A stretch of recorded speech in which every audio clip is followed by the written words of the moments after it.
bapaknya Yogi dengan Pak Arifin. Sepertinya misterius. Berkas begini banyak, nggak ada petunjuk sama sekali.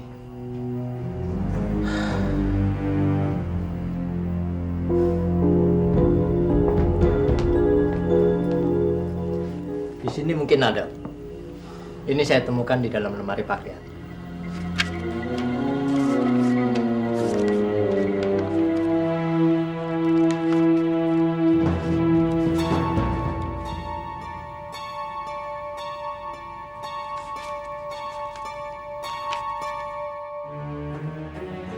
Nah, ini Yoga. Assalamualaikum. Waalaikumsalam. Maaf, apa betul ini rumahnya Arifin?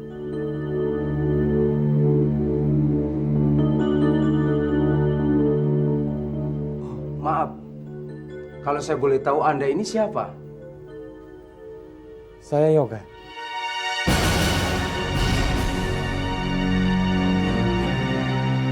Yoga, bapaknya Yogi? Iya, Silakan Pak, silakan. terima kasih. Kenalkan, Inspektur Lukman. Yoga. Surya, Yoga. silakan.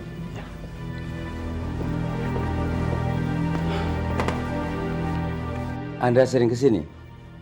Baru kali ini, Pak. Saya dapat alamat ini dari sekolah yang berada di bawah yayasan yang dipimpin Arifin. Kenapa, Pak? Cuma sekedar ingin tahu. Seharian kami berusaha untuk mencari alamat atau nomor telepon Anda. Ya, lalu kenapa?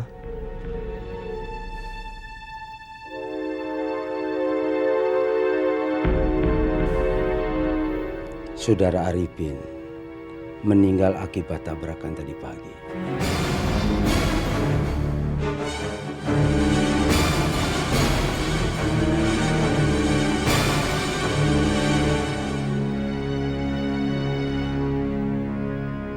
Lalu, bagaimana dengan Yogi anak saya? Harusnya begitu.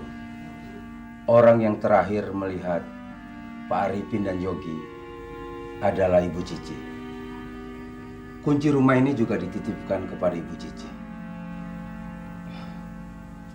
Maaf, Pak. Kalau boleh saya tahu, Ibu Cici itu siapa? Saya mendapat informasi kalau Ibu Cici perawat yang merawat Ibu Reni. Makanya dia kenal dengan Pak Arifin. Tadi Bapak bilang harusnya begitu. Maksudnya apa, Pak? Begini, di lokasi kecelakaan kami menemukan tubuh almarhum Arifin.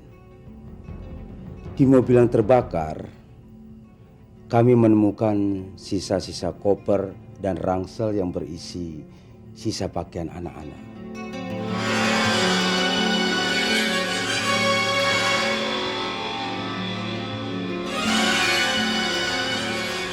Lalu anak saya.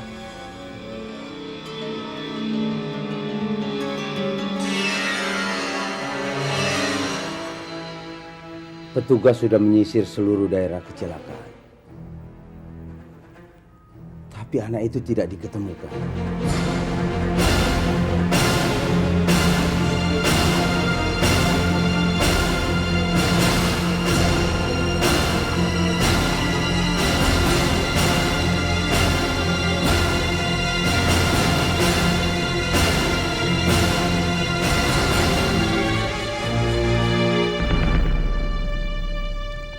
Saya tahu apa yang harus saya lakukan.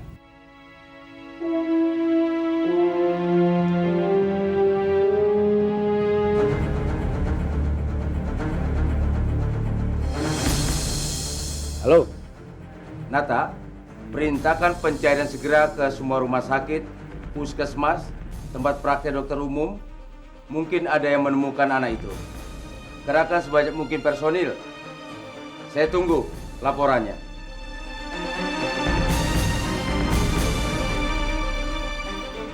Pak Yoga, kalau Anda mau menunggu laporan di kantor saya, mudah-mudahan anak Anda segera ditemukan. Belum datang juga. Sabar dong, juga datang kok. Dimas sama Ega mau ikut terawih kan? Sholat isanya aja belum, Mah. Iya, baru aja sholat maghrib, Mah. Kalau untuk ibadah nggak boleh nawar. Nanti kalau harus cepet-cepet nggak lucu kan? Sekarang mendingan kalian berdua cepet-cepet ke kamar mandi, ambil air wudhu, terus siapin apa yang harus disiapin. Nanti kalau diburu-buru biasanya ada aja yang ketinggalan, ya kan? Mima nggak pernah ketinggalan apa-apa kok, Mah. Mas Ega kali yang ketinggalan kopiah.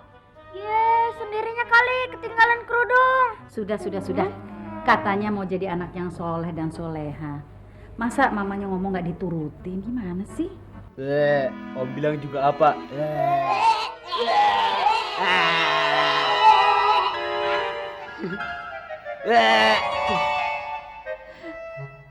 Yoga belum datang juga. Kan tadi saya udah cerita sama Bapak kalau Mas Yoga itu lagi nyusul Yogi.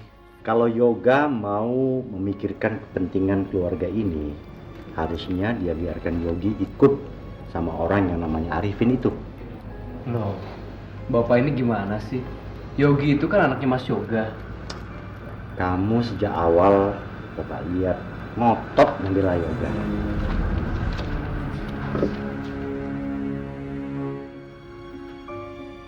Yogi itu adalah produk dari kesalahan fatal Yoga yang harus kita singkirkan dari kehidupan kita dengan cara yang halus demi menjaga nama baik keluarga ini.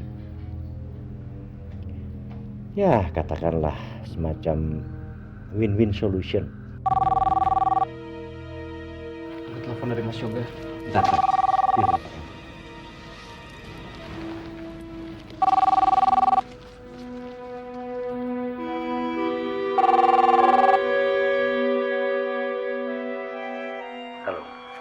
Arifin meninggal, Pak. Mobilnya tabrakan. Sedangkan Yogi hilang dan sampai sekarang belum ditemukan. Bapak yakin Allah menghendaki seperti itu. Kamu tidak harus bertanggung jawab terhadap anak itu. Ibunya bukan istri kamu. Dia cuma seorang perempuan yang tidak tahu asal usulnya. Reni tidak seperti yang Bapak duga. Bapak akan berpikiran lain kalau Bapak mengenalnya sejak awal. Yoga, Bapak tidak mau berdebat soal ini. Kamu harus segera pulang. Bapak tidak suka membayangkan kamu berkeliaran ke sana kemari mencari anak itu. Kamu harus segera pulang. Ini perintah. Kamu tidak usah tawar-menawar lagi.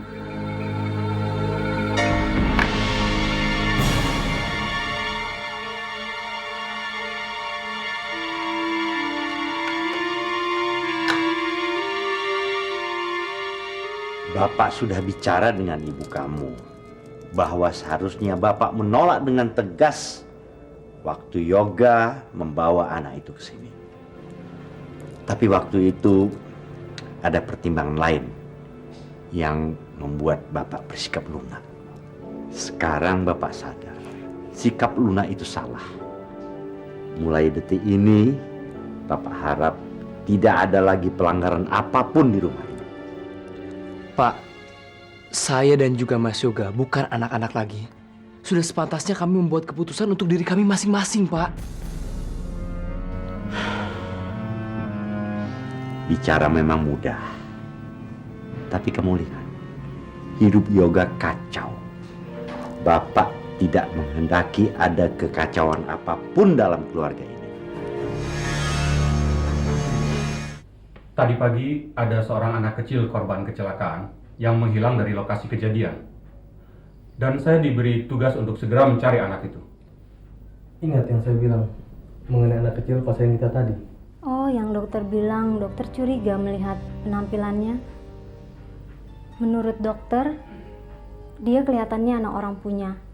Tapi orang yang membawanya ke sini, yang mengaku sebagai orang tuanya, kayaknya cuma seorang petani atau buruh rendahan, Pak. Memangnya kenapa anak itu, Dok? Korban kecelakaan.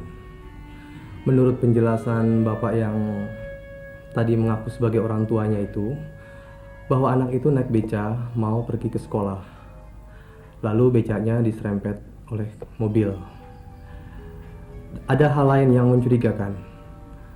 Anak itu tidak memakai seragam sekolah. Lalu kemana mereka sekarang?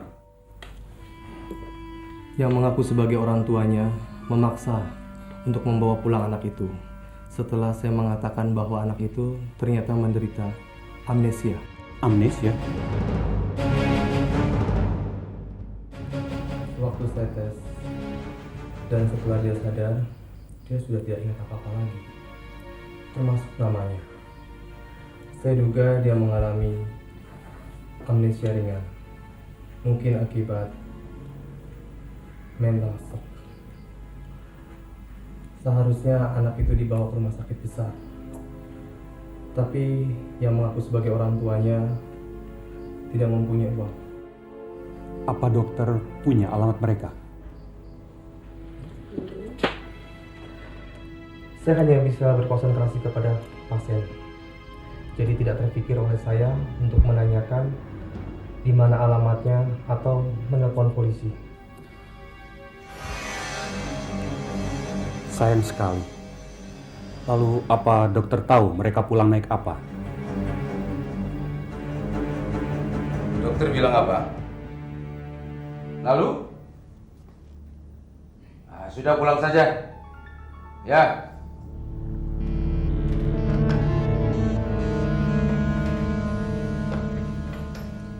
Ada anak ciri-cirinya mirip Yogi. Dirawat di puskesmas di pinggir kota.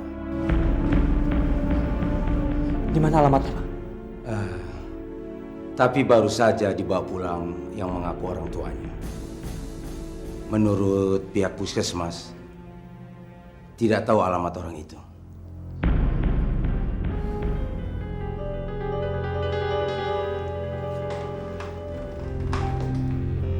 Menurut pihak puskesmas, orang itu tadi pagi menelpon kantor polisi. Petugas piket kami memang menerima laporan itu. Tapi penelpon tidak menyebutkan tentang anak itu. Ada satu hal lagi. Menurut dokter, anak itu menderita amnesia.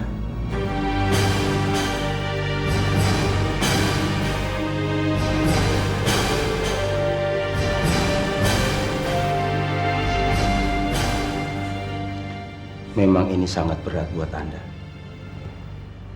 Saya berjanji, saya akan mengerahkan anak buah saya untuk mencari anak Anda. Kalau ada fotonya, itu akan sangat membantu.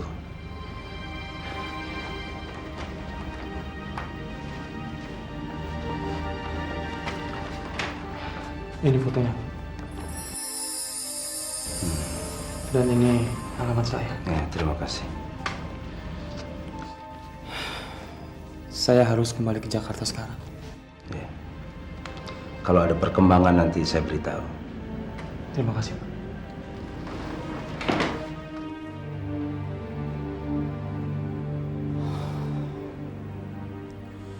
Berapapun biayanya, akan saya usahakan, Pak.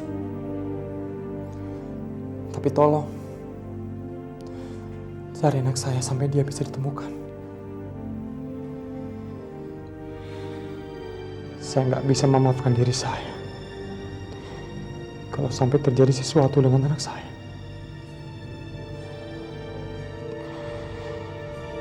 Selamat malam, Pak.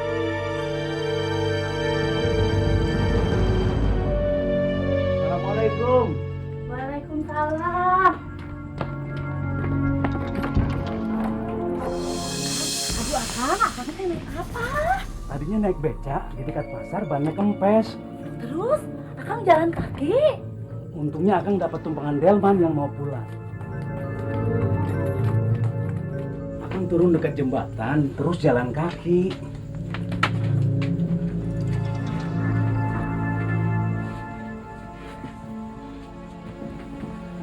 Dokter teh bilang apa, Kang? Memang ini anak sudah sehat.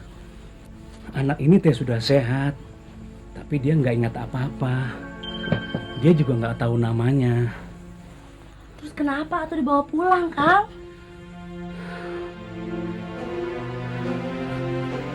Dia mau dibawa ke rumah sakit besar, tapi kita tidak punya duit. Makanya Akang bawa pulang aja. Ini mungkin diberikan Tuhan untuk kita. Kita nggak punya anak, tahu-tahu dapat anak. Kasihan orang tuanya. Kita teh harus mengembalikan anak ini ke orang tuanya, Kang. Gimana mau mengembalikan? Sedangkan anak ini nggak ingat namanya. Mungkin kotak yang di dalam tas itu bisa ada petunjuknya, Kang.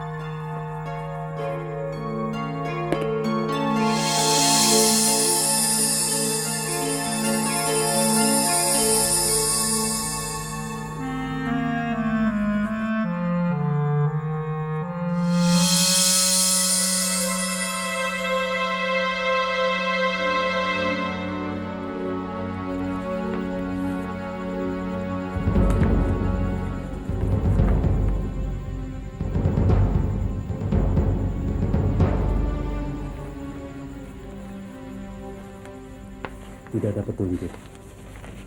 Sepertinya hanya Allah yang tahu di mana alamat anak ini dan siapa namanya.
Assalamualaikum. Waalaikumsalam.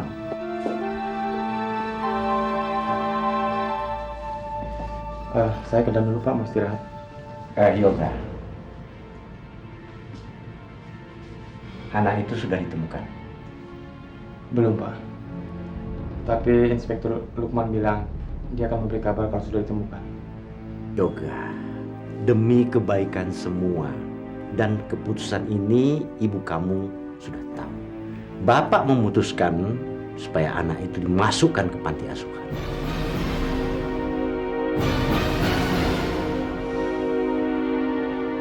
Ibunya sudah meninggal. Arifin yang saya dengar adalah sahabat ibunya. Tapi intuisi Bapak mengatakan dia adalah pacar ibunya, juga sudah meninggal. Kan sudah sangat wajar kalau anak itu dimasukkan ke panti asuhan. Tapi kan masih ada saya Pak. Yogi itu anak saya. Yoga, jangan pandang masalah ini dari segi emosional. Tapi coba kamu lihat dari segi logika. Masyarakat hanya tahu kamu punya 2 anak yang syah.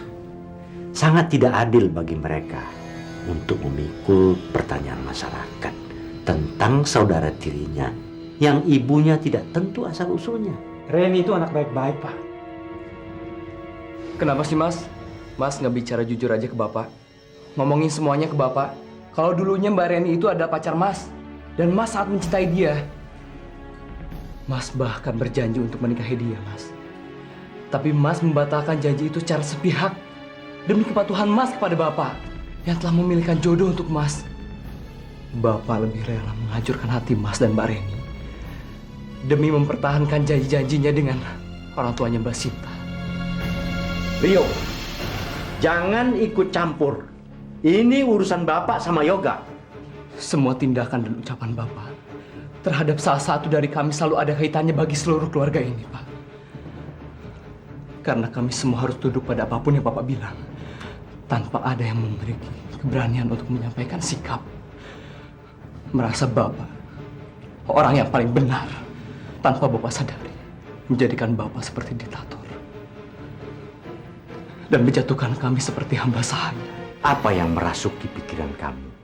Sampai kamu yang selama ini dibesarkan dengan penuh kasih sayang dan lemah lembut, jadi berubah begini lancang dan kasar. Tapi Pak, Rio, cukup.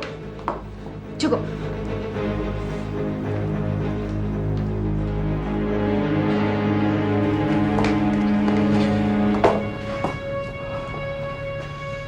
Kalau kamu sayang sama ibu, jangan ribut sama bapak. Bapak kan baru saja sembuh. Jangan sampai dia sakit lagi. kalau terus dibiarkan, Bapak akan semakin menjadi-jadi, Bu.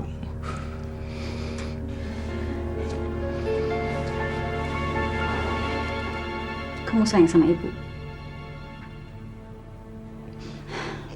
Jaga perasaan bapak.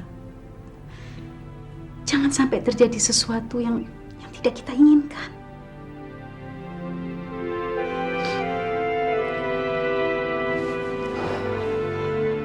Mau kemana, Rio? Ke rumah Dina, Bu. Hati-hati ya. Terima kasih. Assalamualaikum. Waalaikumsalam.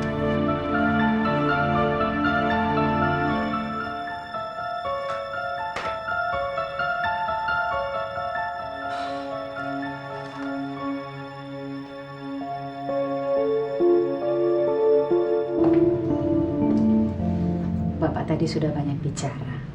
Sebaiknya sekarang istirahat dulu. Istirahat untuk kesehatan kan juga termasuk ibadah, Pak. Iya, tapi saya bereskan ini. Ya. Biar saya aja yang beresin, Pak.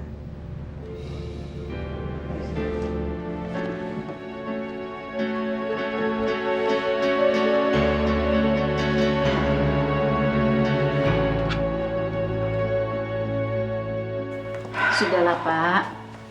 Sebaiknya Bapak istirahat dulu. Tiduran dong, Pak. Iya. Ayo. Nah, gitu dong. Bu, saya tidak mengerti kenapa Rio jadi begitu berubah. Saya juga tidak mengerti kok, Pak. Sebaiknya kita berdoa agar kita selalu memiliki kejernihan hati, sehingga kita mampu dengan bijaksana membedakan antara kebenaran dan sekedar perasaan tentang apa yang kita anggap benar.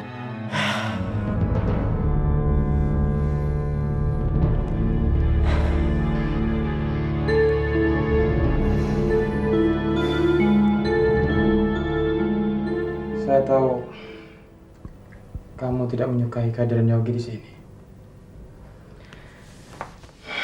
Dan sekarang semuanya sudah tercapai.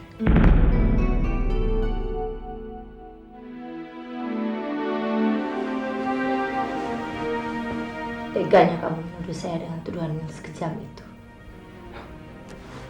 Kamu selalu tidak mau bicara dengan saya begitu saya membawa Yogi ke sini. Lalu kamu mulai membenci saya dan melampiaskannya kepada anak itu. Cukup.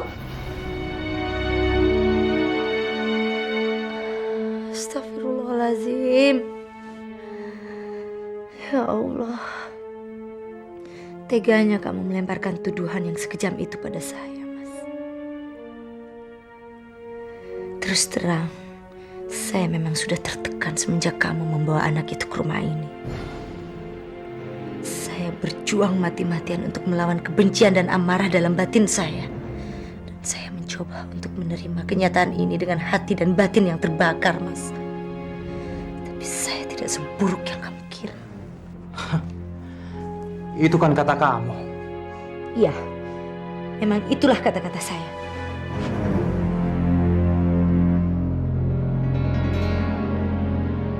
Dan itulah semua kebodohan saya. Karena cinta saya terhadap kamu, Mas. Dan karena sikap Yogi yang begitu manis kepada saya. Akhirnya saya dan Yogi berhasil menumbuhkan kasih sayang di antara kamu. Kasih sayang yang kamu perlihatkan itu adalah pembungkus kebencian kamu. Agar simpati keluarga berpihak kepada kamu. Ya kan? Dan itu berhasil.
Papa datang kok diam aja?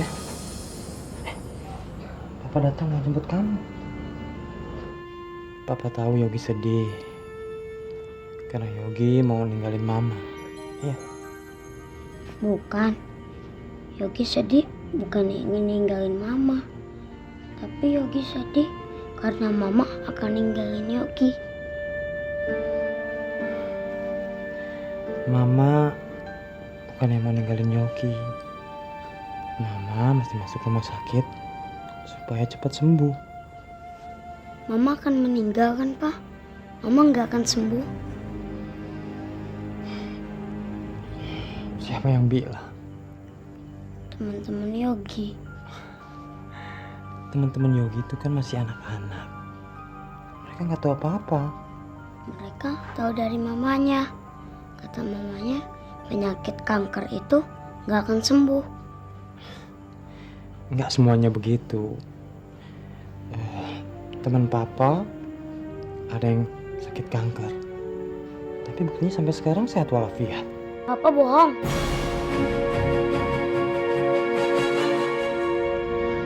Untuk apa Papa bohong? Ya kan? Ya kan? Sekarang Yogi nunggu dulu sini. Papa mau bicara sama Mama.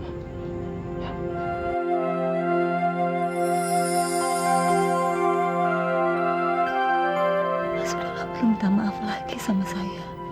Semua ini salah saya, Mas.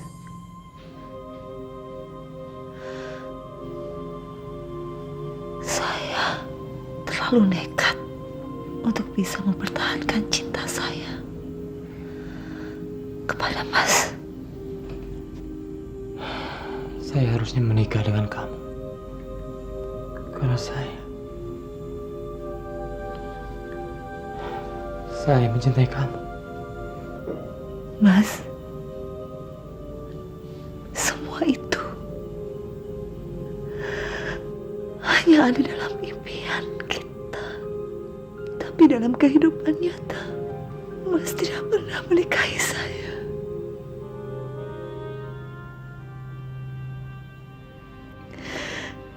Mestinya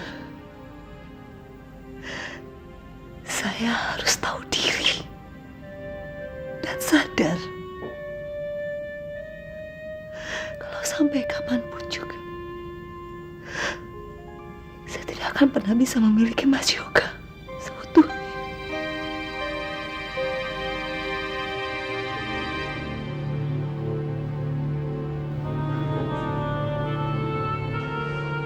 Saya mohon kamu tidak mengungkit masa lalu. Saya tidak akan pernah melupakan masa lalu. Tidak akan. Karena bagi saya, masa lalu adalah sebagian dari perjalanan hidup saya. Mas, sebelum saya pergi, saya mau jujur. Dulu, saya yang dengan sengaja membiarkan diri saya hamil. Karena semata-mata saya nggak mau kehilangan Mas Yoga. Saya ingin menjadi orang yang selalu dicintai sama Mas Yoga. Tapi saya adalah orang yang paling bodoh. Saya nekat untuk mempertahankan cinta saya dengan cara apapun. Saya tidak berpikir panjang. Saya menyesal. Dan saya bisa menerima kalau memang saat ini Allah sedang menghukum saya. Saya terima. Saya terima. Saya minta maaf. Maafkan saya, Mas Yoga. Maafkan saya. Ini bukan kesalahan kamu,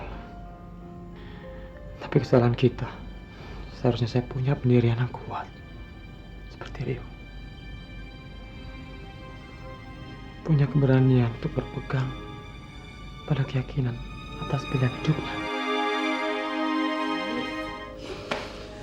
Bapak kumat lagi. Sakit lagi? Bapak sih sehat, tapi dia bikin semua orang jadi sakit. Baru aja saya mau bicara, Bapak udah keburu meledak tentang masalah Yogi. Yogi menghilang. Anak sekecil itu berani ngabur. Bukan ngabur, tapi ngilang. Waktu Arifin mau mengantarkan dia ke Jakarta, mobil Arifin tabrakan dan Arifin meninggal. Yogi nggak ditemukan. Nggak ada kepastian apa anak itu luka atau... Ya Tuhan yang tahu. Bapak yang semula menerima Yogi, justru sebaliknya. Dia nggak pengen Yogi balik lagi ke Jakarta. Sementara Mas Yoga nggak pengen dipisahkan dari anaknya itu. Akhirnya saya yang kecipratan.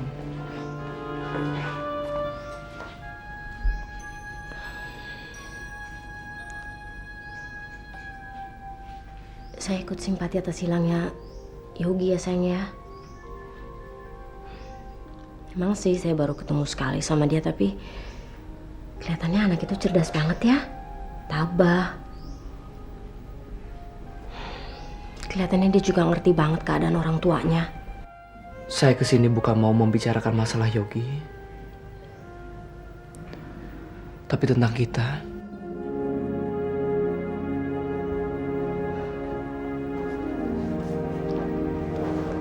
Sayang.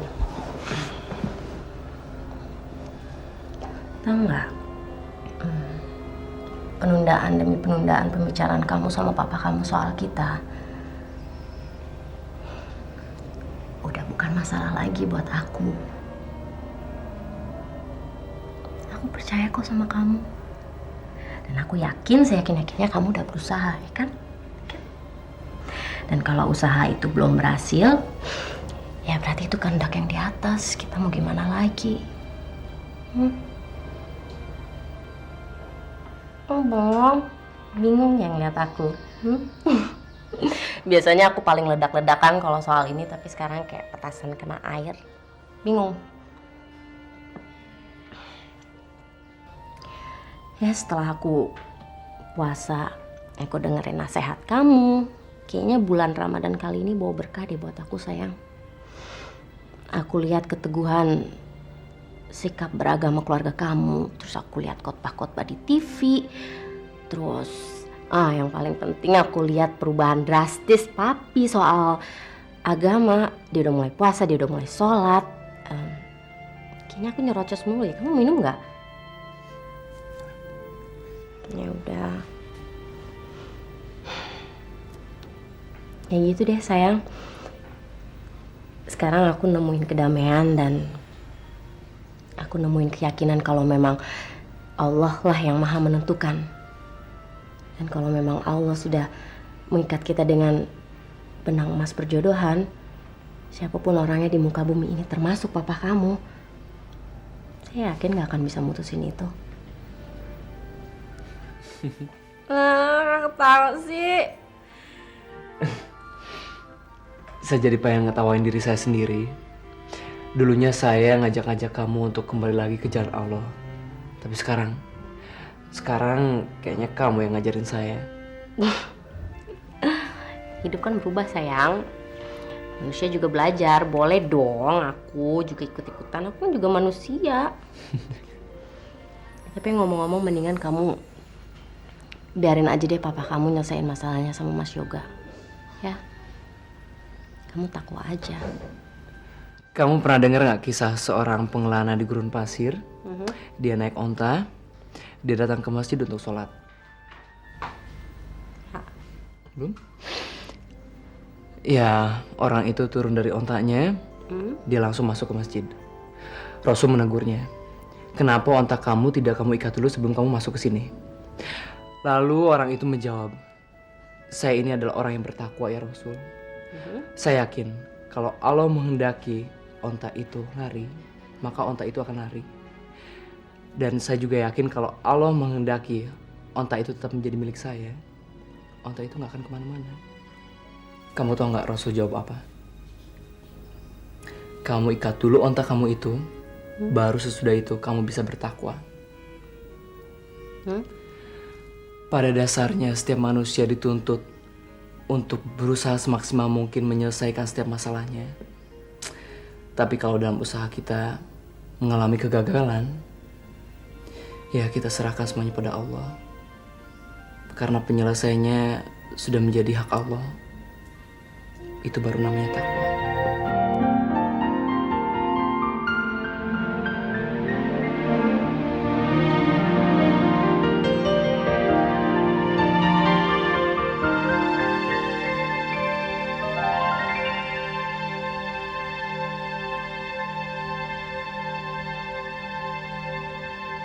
Jangan sampai ketinggalan update terbaru dari MVP Hits dengan subscribe dan klik tanda lonceng di bagian kanan.